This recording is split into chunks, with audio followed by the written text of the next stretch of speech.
خلیفہ دوم امیر المومن حضرت سیدنا عمر فاروق رضی اللہ عنہ نے ایک شخص کے ساتھ دوستی لگائے، ان کے ساتھ دوستانہ تعلق قائم کیا اور بھائی چارہ بنا لیا، اور کچھ عرصے کے بعد وہ ملک شام چلا گیا۔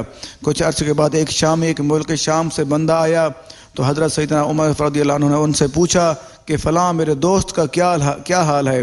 اس نے کہا وہ دوست آپ کا وہ تو شیطان بنا ہوا ہے، وہ شیطان کا بھائی بنا ہوا ہے۔ آپ رضی اللہ عنہ نے اس سے فرمایا کہ وہ کیسے، اس کی کیا صورتحال، کیسے وہ شیطان کا بھائی ہے؟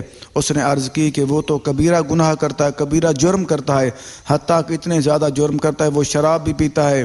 اور آپ رضی اللہ عنہ نے فرمایا جب تم واپس اس کو فرمایا کہ جب تم واپس جانے لگو تو مجھے مل کے جانا۔ پھر کیسے کیا ہوا، اس بندے نے جو کام کرنے تھے وہ کام کر لیے، جیسے واپس جانے لگا تو آ کر حضرت عمر رضی اللہ عنہ کو عرض کی کہ یا امیر المومن اب میں جانے لگا اپنے ملک میں۔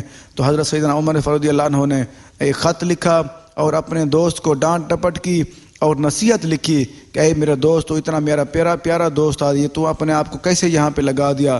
اس کی وضاحت تھوڑی سی کرنا چاہوں گا۔ وضاحت خط یہ لکھا، آپ رضی اللہ عنہ سورۃ مؤمنین آیت نمبر 1 سے 3 تک لکھی، جس کا ترجمہ میں کرنا چاہوں گا کہ اللہ تعالیٰ کے نام سے شروع جو نہایت مہربان رحم فرمانے والا ہے۔ یہ کتاب اتارتا ہے اللہ تعالیٰ کی طرف سے جو عزت والا، علم والا، گناہ بخشنے والا اور توبہ قبول کرنے والا ہے اور سخت عذاب کرنے والا۔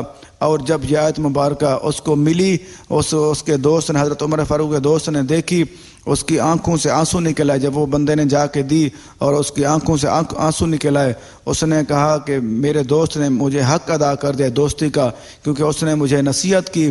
اور وہ فرماتے ہیں کہ اس بندے نے گناہوں جرموں سے توبہ کر لی اور اللہ تعالیٰ کے آگے گریا ازاری کی اور ایک اچھا انسان بن گیا۔ یہ احیاء العلوم شریف میں ہے، جلد نمبر 2 صفحہ نمبر 758۔